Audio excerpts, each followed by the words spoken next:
Welcome back, Gadgeteers. I thought we'd talk about a very important topic. Are you backing up your Linux system? And if not, I've got 4 ways that you can back your system up, and all of them are built in. Now, one of them is a graphical interface. The other 3 are command line.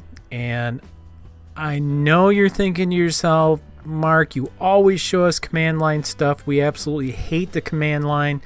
I understand your position on that, especially if you're coming from Windows or Mac OS.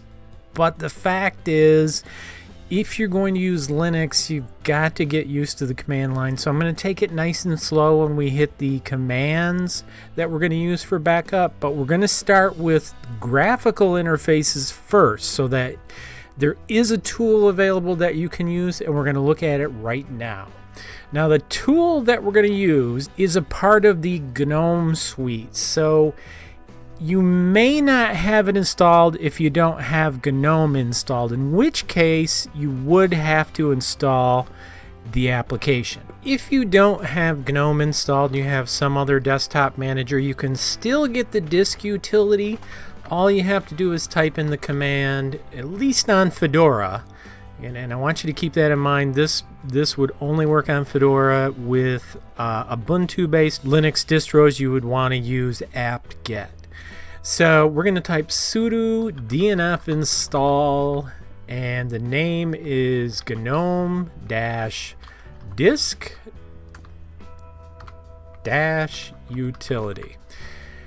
I always have both GNOME and KDE installed, so I actually don't need to do this, but this is the command if you want to install it on Fedora if you're using a different desktop manager. Whoops, I actually was going to copy that because I will give you all of these commands. I'll provide a link for you so that you can see how to do everything that we're going to do here. We're not on the command line yet, so let's go ahead and shrink that. Now I'm going to push in a 2 GB drive that I have. It's an SD card. You can see it popped up here, and it says DOS hard drive. So this is a SD drive that I use on my vintage Windows computer, so I can put this SD card in and it'll boot up to DOS off of the SD card, and I can run Windows 3.1 on it. So I don't need to mount that. I'm not even going to bother. I'm just going to go down here to the Fedora logo, and I'm going to type in disks. And we have 2 tools. One is the KDE Partition Manager. The other is the GNOME tool, disks. Now, the only downside to this tool is you have to do an entire partition, which, you know, not a big deal. Most people are looking for a partition backup anyway. They want to back up their entire system. So we have a couple of different drives here. Notice this 2.0 gigabyte drive, generic mass storage class, okay? And it shows it has 1 partition. And the cool thing is we can get the device. So the device here is dev sd f as in Frank 1. Now, you would need that in the future when we actually go to use some of the command line tools that are available. But right now, I just want you to see that this is the device. It is a 2 gigabyte drive, just like we talked about earlier. It has a file allocation table, or FAT version 16-bit, and it is currently not mounted. So we know it's the right drive, and we want to do a backup of this, and we don't even have to mount it. If we click additional partition options, one of the things that we could do is create a partition image. Now, if we had already created a partition image, we could restore it. But let's click create, and it gives us a complete name for our particular disk. So I'm going to go ahead and do start creating. It's going to plop it into the documents folder, but I could actually change the location if I wanted to. But I'm going to leave this name the same. I like how it has the the time date stamp, and it also gives us what we were copying. We could change it. I could change it to my DOS 2GB, 2GB SD. And I'm going to go ahead and click Start Creating. Of course, I have to put in the password because you can't copy disks unless you have root privileges. So I'll click OK. And we'll see the little spinner here. And we can see that we're doing the copy right now. It looks like it's going to take about 1 minute. Not all that fast, but try to keep in mind this is an SD card. So, all things considered, this is an excellent way to get a backup. What would I do with this file once it gets done backing up? You can see I've got another one here that's 30 gigabytes. So, I also have a 32 gigabyte SD card that has a DOS and Windows 98 and Windows 3.1 multi-boot image. Now I could take this, and I do recommend it. I'm going to click copy, and I have an external drive here. Technically it's internal, but let's pretend it's external. And I could create a backup folder here, and I'll just call it backups. I should probably pay attention, shouldn't I? There's already a backups folder. Okay, so in the backups folder, I could go ahead and paste this file.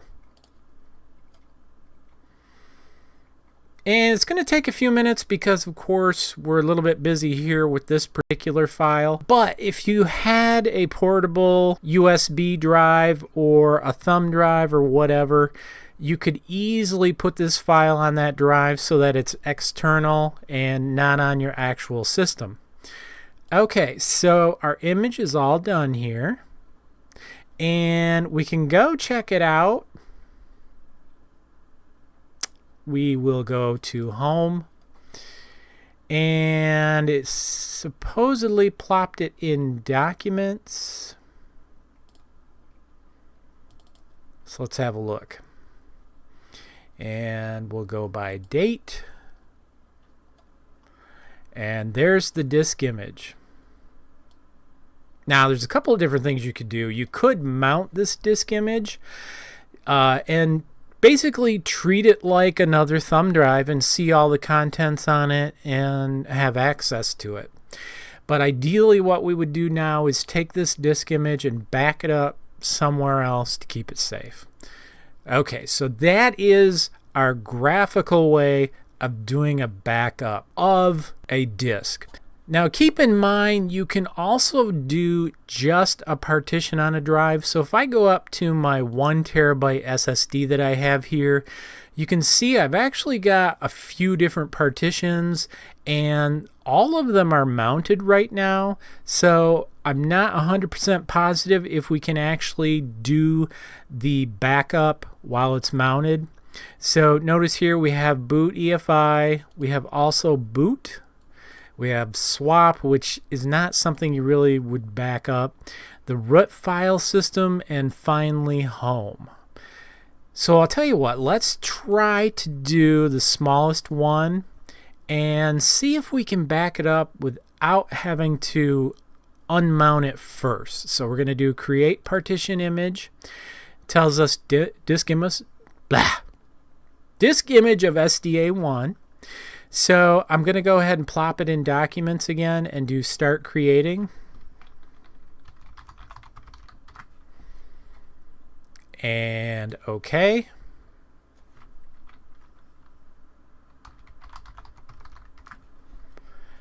I must have got the password wrong. Okay, so it actually did do a backup. Now it says it's not mounted, which is interesting, so it must have dismounted it in order to do the backup. So let's remount it. We're going to hit the triangle here. It would not be possible to do that on one of these other partitions because these are all in use. You could do it on the home partition technically, as long as you accept the fact that during the backup you are not going to have access to your home data. So there is our disk image of the USB 2 gigabyte drive.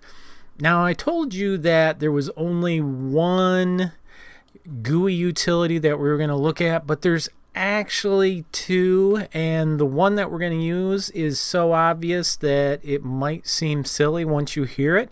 But I'm going to go ahead and launch Delfin, which is our file manager. We already have a window open here, and I'm in the Homemark Documents folder, but I'm going to go ahead and click Home. Over on my 4 terabyte external drive, if you will, we're going to go into Backups, and in here is a folder I have called Current Linux. So that's just the nickname I've given my backup for my Linux system. And then you'll see I also have the Mark folder, and of course I have all my other folders. So if you want to back up your home partition, you could back up the entire thing. All you need to do is go to the home root directory, and we could drag the Mark user over to this drive in Current Linux, and they would become merged. But I have a lot of video files, so that would take a long time. And what I want to do is just select a subset. Okay, so I'm going to select Documents. I'm going to go back so I can select Documents. Now we have a Documents folder here. This one is saying 78 items modified on 2/7/20. This one on 7/25 of 2018. Does that mean I haven't done a backup in a long time to this internal 4 terabyte drive? That's what it means, but I have a 4 terabyte external drive that I normally use. But I'm going to grab this Documents folder. I'm just going to go ahead and drag it over here and drop it. And I'm going to say copy here. Now, a couple of things happen. First of all, we already had documents in here, so it says this action will overwrite the destination. So we have a couple of different options. We can go ahead and skip. We could rename it, or we could write into the folder. So here's the thing. Which option do you want to take depends on what type of backup you have. So let's say we had abc.doc over here, and we had an older version of abc.doc over here. The problem we have is that when you go to do a write into, it's going to do the backup for all files that are new. So it won't do any files that are new here and a copy that is old here. So I'm going to say write into, and I'm not going to do apply to all because I want to write into the Documents folder, and we're going to see what kind of messages we get. So I click write into, and it's fairly smart. It says, hey, you know, there's another folder here. Do you want me to do that? I'm going to say yes. So I want to get all these folders so you can see what happens when we get to an actual file.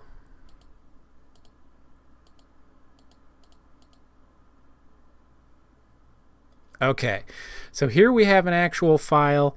Notice the time date stamp is exactly the same on both of them. It wants to know if it wants us to skip them or overwrite them. So there's really no option to take the file with the newer time date stamp. If I say overwrite apply to all, it's going to go ahead and overwrite all the files over here. Now, most people are going to say, yeah, but I probably have the newest files here on my local drive, and that would be correct. However, if you say apply to all and then overwrite, it will do it, but it's basically going to copy every single file that you have.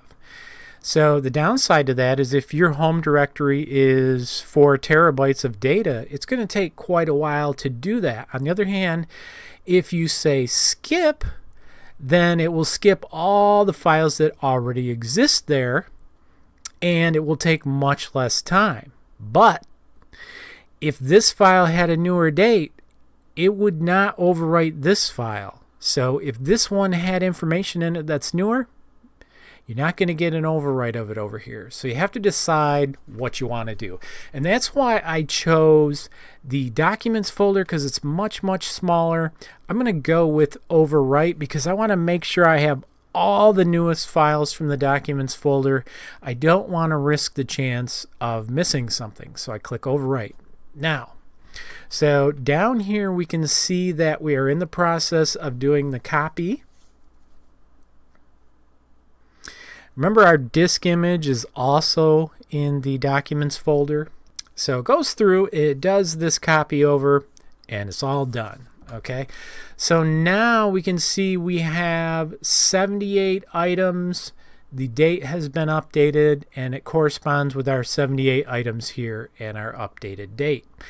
So you may say, well, what can we do then about this kind of issue? And I'm going to show you that in just a minute. It's one of the command line tools that we can use. But what I'm trying to show you here is a quick, dirty, easy way that you can get a backup of your entire home directory. So all you have to do is plug in a USB drive and just go back to the root of the home, grab your user folder, and pop it over. Very easy to restore. Basically, all you have to do is reinstall Linux. Let's say you had a hard drive crash. You would have your user over here. We can see that I do have a user mark. And all I would do is grab the backup, come right over here and plop it in. Some of your applications might not be installed, but at least you now have all your documents, videos, anything else you've created all that time. Now let's have a look at mine. I want to show you the properties here. There's a lot of stuff in here, 849.7 gigabytes. Now, most of that is source videos that I have for videos I'm creating. You can see my free space is low. What I like to do is go ahead and offload those to my fast gadgets folder here. Actually, I have a raw folder where I just offload stuff. This is a 4 terabyte spinning platter drive, so it's not an SSD. So we're getting low on room here as I shoot more videos. Of course, I'm going to run out, so I'm going to move some of those over, and I'm actually going to show you that now. I might as well. Okay, so I'm going to go back and mark, and I'm going to go to videos and fast gadgets, and let's go to raw, and let's modify it by date. And there's a whole bunch of old stuff here. So I'm going to go ahead and let's just go up to, oh, I don't know, right here. Okay. Minus this one. How did I do that? I held down the control key so it wasn't selected. Reason being, I still have a video I want to do on that, and actually GoPro footage too, because I have a video I want to do on my GoPro. So I'm going to go ahead and grab these and drag them over here to my Fast Gadgets RAW folder, and I'm going to say move. And it's going to say, hey, you already have some folders over here. Are you sure you want to do that? I'm going to actually say right into, I want to make absolutely sure I get all of the videos and all of the updated videos here. I probably could do skip, but I'm going to go ahead and do right into. You know, I take that back. It takes so long to do that. I'm going to go ahead and do skip. And down here we can see the status and how long it's taking to do the move. So we've got quite a lot of newer data there. So it's going to take a little while to move all this information. And when we do, right now we have 6.8 gigabytes free in the home mark directory. As soon as this gets done, we can do a refresh and we'll see how much we have left. All right, the move has finished, and look at how much space we have free now. We've got 20.6 gigabytes free. I probably could have went a little bit deeper on my data that I was going to transfer over, and I probably will later, but for right now, this gives me the breathing space that I need on my drive. Okay. So on this one we used Dolphin, You can just as easily use Nautilus or pretty much any file manager. Pretty much made simple. Now these next couple of utilities we're going to use, I know people are not going to be happy, but I want you to have an open mind because they're super powerful tools, and just like Dolphin and Nautilus, you will find these tools even on a Mac operating system. Now, there's of course a different file manager on a Mac, but these tools that we're going to talk about are also on the Mac. So the first one that I want to talk about is fairly popular, and it's a tool called DD. You do have to be very careful with DD, and because of that you can only use it as sudo, so you have to be root to a 2 GB device, which you can't do, of course. So the file allocation table has this in there, but it actually will not work. Our mass storage device is dev SDF. Okay, so what we're going to do is use DD. Of course, you have to be sudo first, then the command DD. Then we're going to put the in file equal to dev SDF, which we got right here. So the mass storage device is SDF. There are other ways you could do that. Before I get started here and get too far, let's say our system was command line only, and that's why it's somewhat important to know how to do this. You never know, you might be on a server. We could do FDiskL.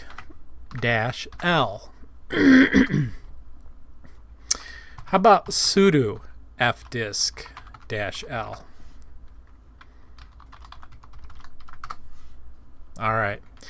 So now I actually can see all the different drives that are here. So after running the fdisk command, I have quite a few drives showing up. This one, of course, is my main 1 terabyte SSD. Then we continue down and we have another disk that's 3.7 terabytes. That doesn't seem right because I'm looking for a 2 gigabyte drive, right?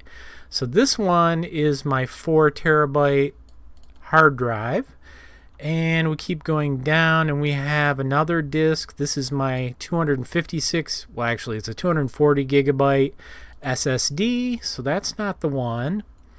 And we finally come down to here and we see that 1.9 gigabytes, and it's dev SDF, which matches dev SDF up here. All right, we're going to do a clear. I'm going to go ahead and do sudo so that I don't have to keep entering the password. Usually you do sudo then the command and you enter the password every time, but when it's your home computer and you're the only one in the house, I think you're okay to just go ahead and become root and do all the work you need to do. So let's do DD.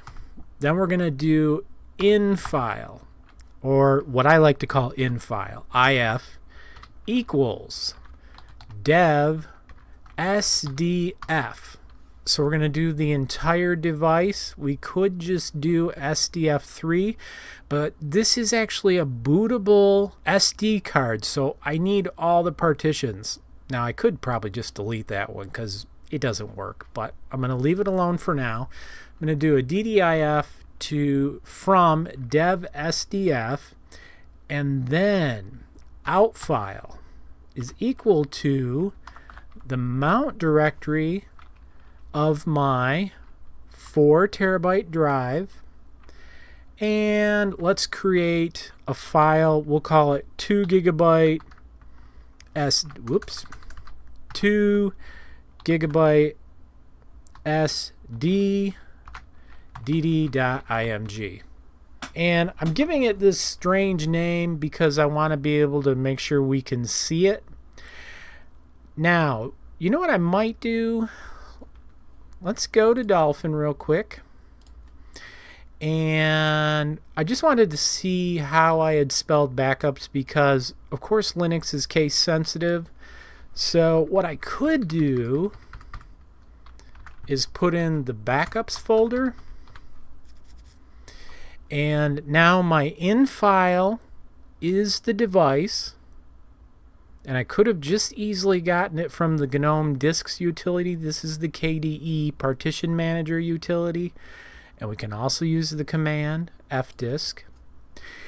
And my out file is on the mount folder where my 4 terabyte drive is. Now you may be asking, well, how did I know that? Well, we just saw it with fdisk. However, we can also go to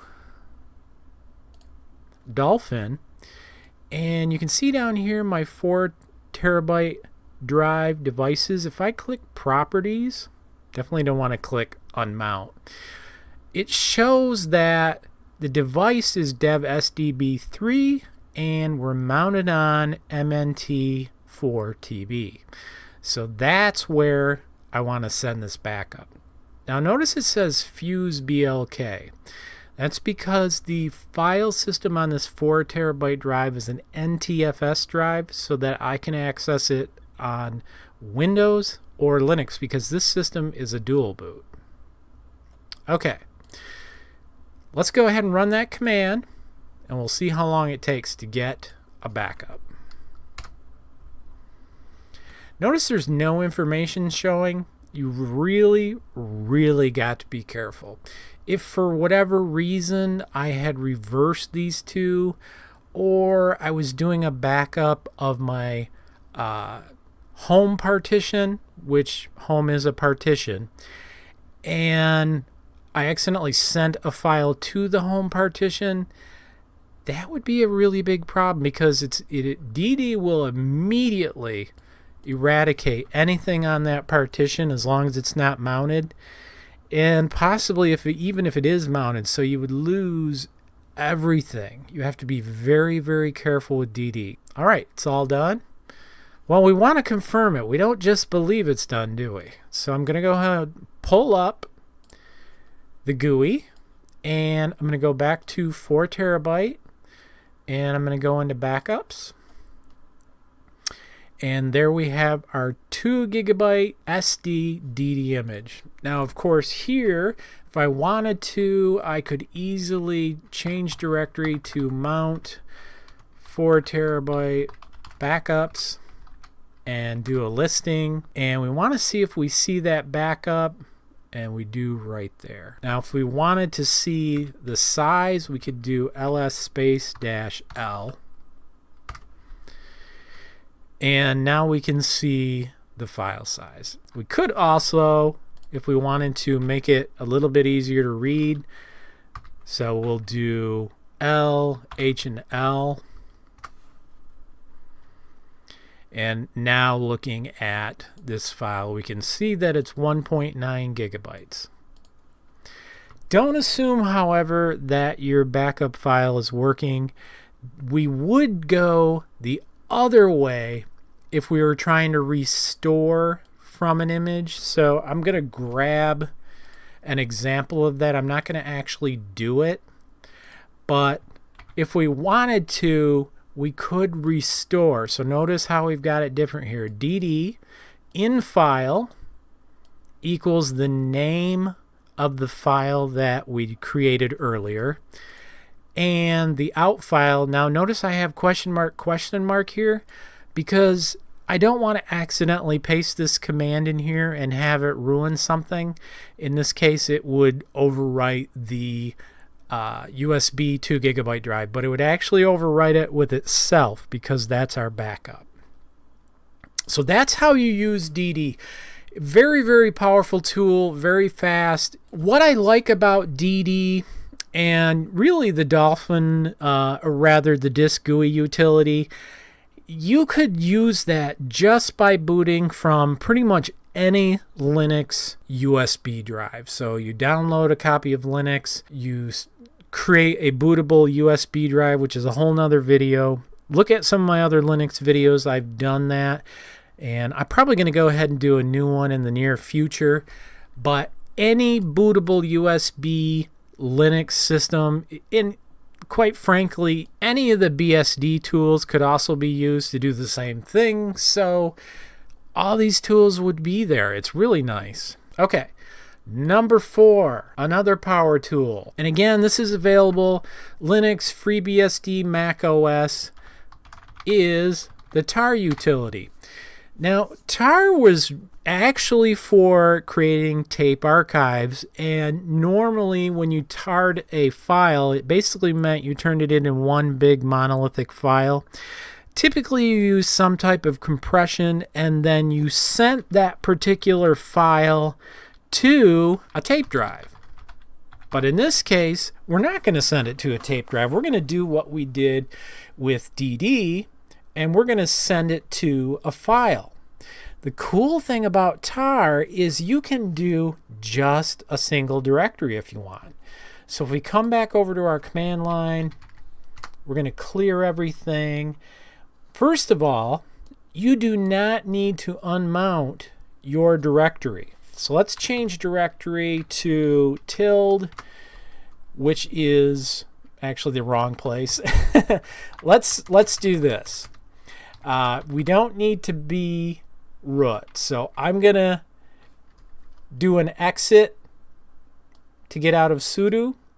And now I'm in my own root. I can check by typing print working directory. And there we see home mark. So what I'm going to do now is use tar to back up just one of my directories. Again, I'm going to use a small one because we really don't want to have to wait too long. So I'm going to issue tar, and there are some switches that I'm going to use. What is a switch? I keep saying switches, and you're probably wondering, what are you talking about, Mark? Well, a switch is exactly what it sounds like. If we declare this switch, it's like we turned it on. When you turn on a switch, the lights go on. Z will actually compress the backup file, so it makes it a little bit smaller. C creates a new backup archive. V is verbose, so list all the files that are processed. P preserves the permissions of the files put in the archive for when we restore it back. We want to have that user's permissions. And F, use archive file or device archive. Now, unlike DD, we actually have the destination first. So I want to put mount 4TB backups backup.tar.gz. So you might be saying, well, what is this right here? Well, we don't have to put that on there, but we do want to know what the heck this backup file is and what format we use to create it. If you just saw this file, it might make it a little bit difficult initially to understand how it was backed up and what format it's in. So we're going to put tar.gz, and we'll go to the end here. Whoops. Maybe not. Can't use the mouse to go to the end.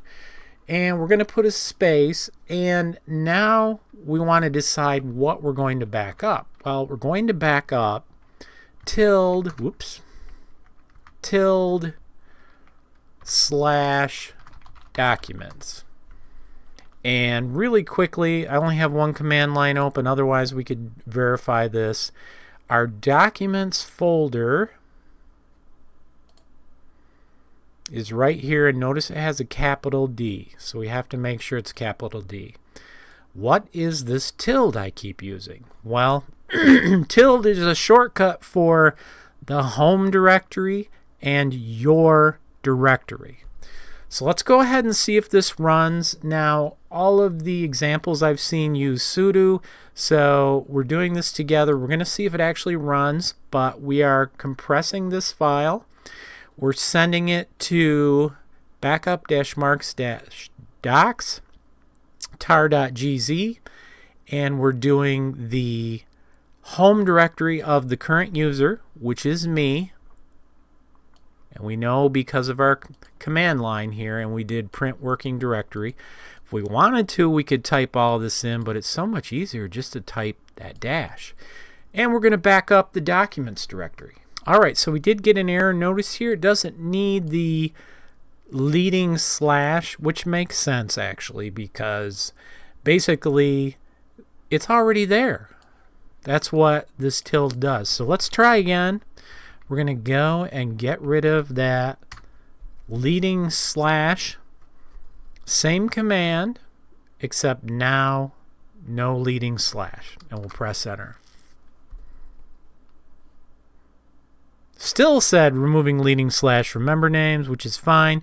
So it's gone ahead and it started creating the tar file.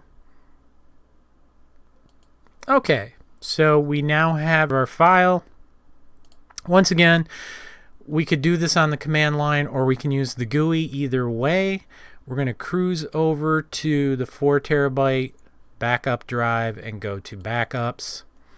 And now you see we have backup-markdocs tar gz. With tar, as I'm sure you can figure out, you can actually restore that tar file, say, to the documents folder, so it would just be the opposite. But let's look at precisely how we would do that. Now, I don't want to actually do the restore, but I do want to show you here what a restore would look like. So we would do sudo tar, and again we have similar command lines, but instead of create we're actually going to expand, and we've got to figure out where our backup is. In our case it's on mount 4TB, and we want to do a restore to a certain location. It would be ~documents. And of course we want to restore the owner's permissions from the tar file. I'm pretty sure that's what this is here. When in doubt, of course, we can always come back here, and I'm going to get rid of that command, and I'm going to clear, and we'll type in man, which is manual tar. And we have all the different options, and the one we're looking for is numeric owner. This makes sense to me. So it's going to use the numbers for the user and group names instead of the actual user and group names. We're getting a little deep now, so I'm not going to go into that. I'm pretty sure I have in other videos, but suffice it to say, you're probably better off using this. You don't have to, though. Anyway. So we've now done a backup with tar, and we use gzip to zip it up, which means to compress it into a smaller file. There's other tools that compress better, like bzip, so you could use another one.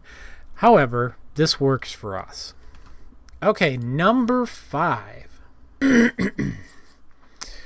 All right.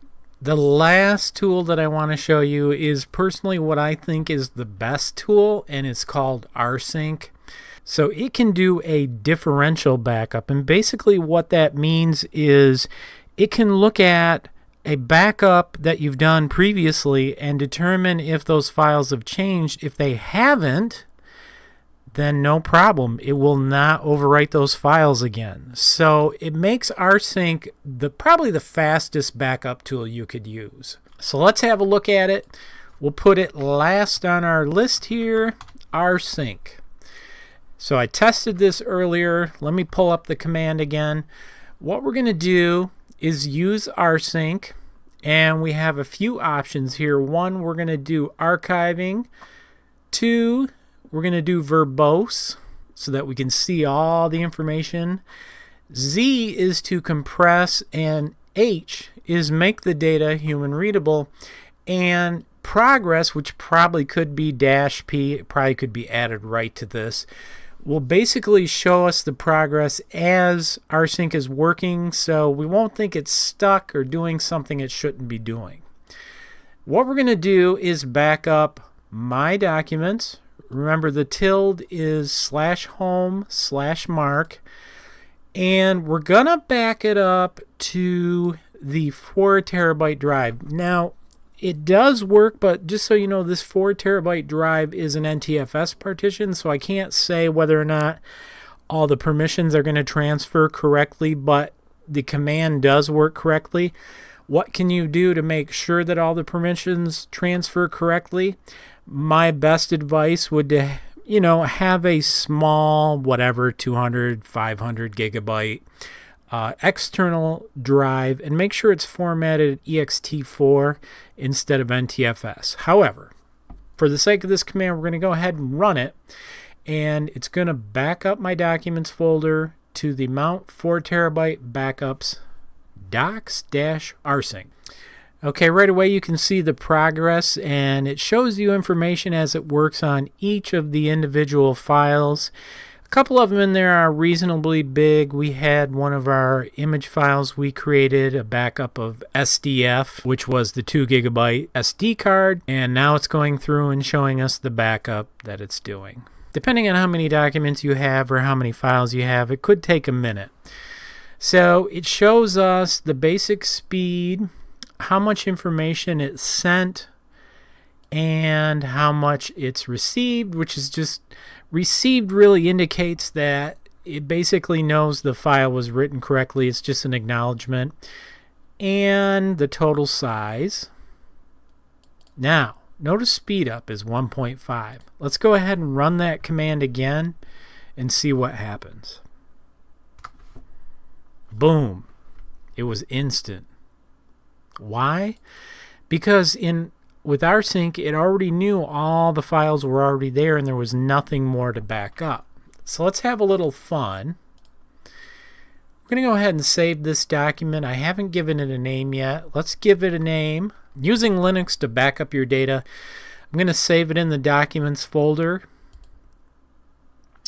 Now, when I reissue this command, theoretically anyway, it should send that one file to the rsynced backup location.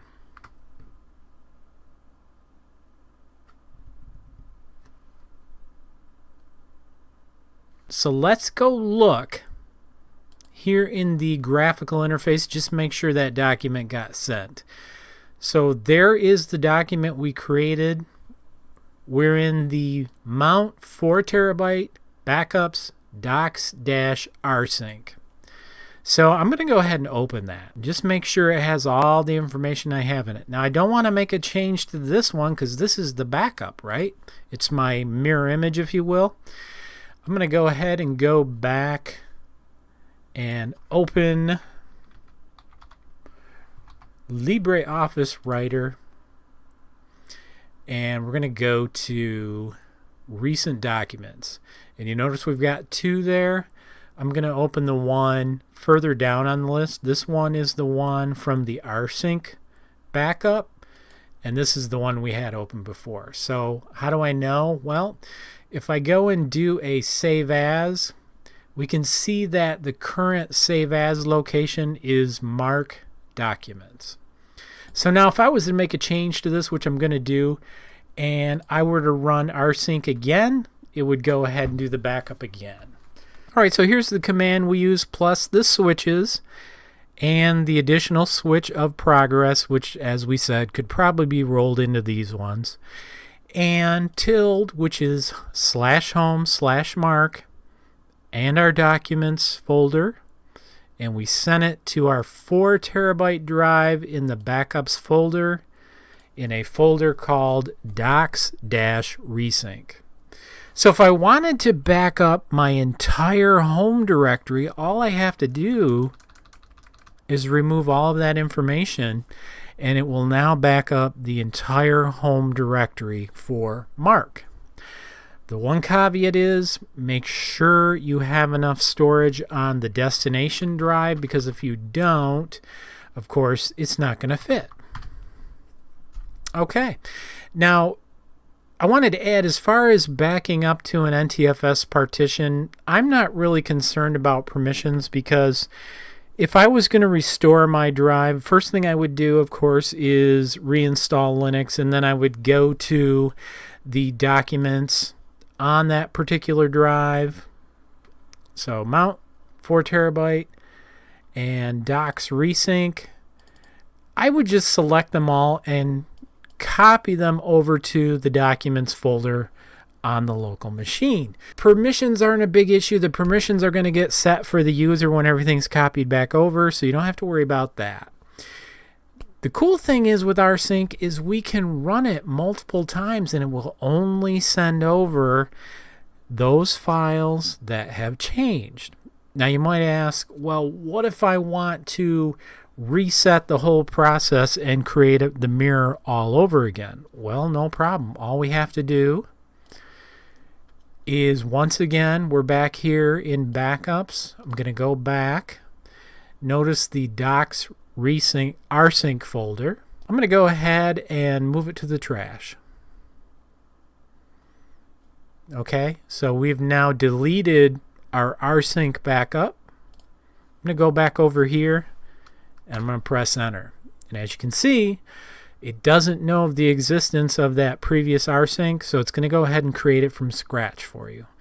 So if you're not comfortable, you're not really sure if your rsync is backed up correctly, you always could rerun it right from scratch. I hope this video helped you out. Backing up data from Linux is not really all that difficult. For example, you could take this command and just save it in a Word document. Another thing you could do is automate it so that it runs, and that's way outside the scope of what we're showing here, but you can. There are ways to automate this backup while your system is running. I don't particularly like that because your system has to be on and you want it during a time you're not doing anything. I prefer to choose that time, so I just plop the command into the command line and I'm good to go.